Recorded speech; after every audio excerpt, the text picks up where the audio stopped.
മഹാരാഷ്ട്ര ഉപമുഖ്യമന്ത്രിയാകുമെന്ന അഭ്യൂഹങ്ങൾ തള്ളി ശിവസേന നേതാവ് ശ്രീകാന്ത് ഷിൻഡെ രംഗത്ത്. മഹാരാഷ്ട്രയുടെ മുഖ്യമന്ത്രിയെ മഹായുതി ഇതുവരെ പ്രഖ്യാപിക്കാത്ത സാഹചര്യത്തിലാണ് ശ്രീകാന്ത് രംഗത്ത് വന്നിരിക്കുന്നത്. പ്രചരിക്കുന്ന റിപ്പോർട്ടുകൾ അടിസ്ഥാനരഹിതമാണ് എന്നും താൻ അധികാരമോഹിയല്ല എന്നും തന്റെ ലോക്സഭാ മണ്ഡലത്തിലും ശിവസേനയ്ക്ക് വേണ്ടി പ്രവർത്തിക്കുന്നത് തുടരുമെന്നും അദ്ദേഹം കൂട്ടിച്ചേർത്തു.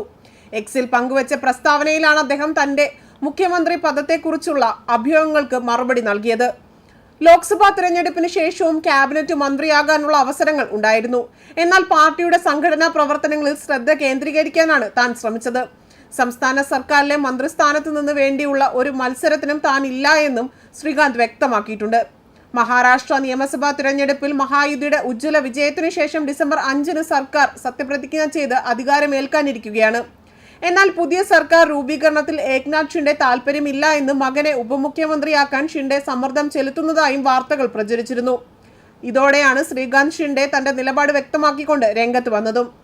സർക്കാർ രൂപീകരണത്തിൽ മഹായുതിയിൽ ഭിന്നതയില്ല എന്നും BJP കേന്ദ്ര നേതൃത്വത്തിനൊപ്പം നിൽക്കുമെന്നും ഏക്നാഥ് ഷിൻഡെയും വ്യക്തമാക്കിയിരുന്നു. ആസാദ് മൈതാനത്ത് വെച്ച് നടക്കുന്ന സത്യപ്രതിജ്ഞാ ചടങ്ങിൽ പ്രധാനമന്ത്രി നരേന്ദ്രമോദി ഉൾപ്പെടെയുള്ളവർ പങ്കെടുക്കും. ഇത്തരത്തിൽ മുഖ്യമന്ത്രി ആരാകുമെന്ന തർക്കങ്ങൾ നിലനിൽക്കെയാണ് BJP കഴിഞ്ഞ ദിവസം സത്യപ്രതിജ്ഞാ തീയതി പ്രഖ്യാപിച്ചത്. മഹാരാഷ്ട്രയിലെ മഹായുതി സർക്കാരിന്റെ സത്യപ്രതിജ്ഞാ ചടങ്ങ് പ്രധാനമന്ത്രി നരേന്ദ്രമോദിയുടെ സാന്നിധ്യത്തിൽ 2024 ഡിസംബർ 5 വ്യാഴാഴ്ച വൈകിട്ട് മുംബൈയിലെ ആസാദ് മൈതാനത്ത് വെച്ച് നടക്കും. മുഖ്യമന്ത്രിയെ തിരഞ്ഞെടുക്കുന്നതിനെ കുറിച്ചുള്ള സസ്പെൻസ് തുടരുന്നതിനിടയിലാണ് ബെഹൻകുലെ പരാമർശം ഉന്നയിച്ച് രംഗത്ത് വന്നതും. സംസ്ഥാന നിയമസഭാ തെരഞ്ഞെടുപ്പിൽ ജനതാ പാർട്ടിയുടെ നേതൃത്വത്തിലുള്ള മഹായുതി സഖ്യം വൻ വിജയം നേടിയിരുന്നു.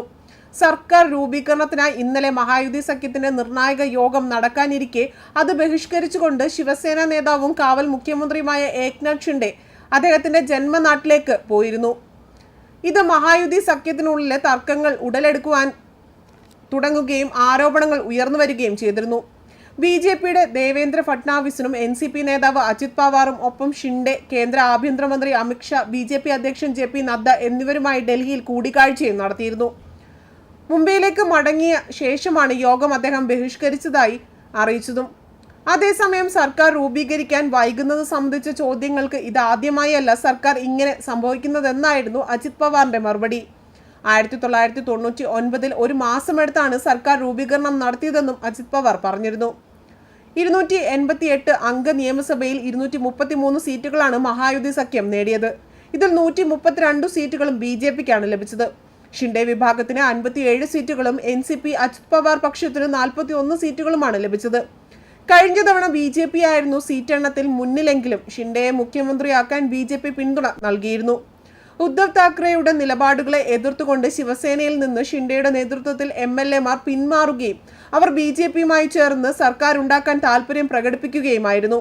ഈ സാഹചര്യം പരിഗണിച്ചാണ് BJP മുഖ്യമന്ത്രി പദത്തിൽ നിന്ന് മാറി നിന്നത്. മുൻ മുഖ്യമന്ത്രി കൂടിയായ ദേവേന്ദ്ര ഫട്നാവിസ് ആകട്ടെ പിന്നീട് ഉപമുഖ്യമന്ത്രിയാവുകയും ചെയ്തിരുന്നു.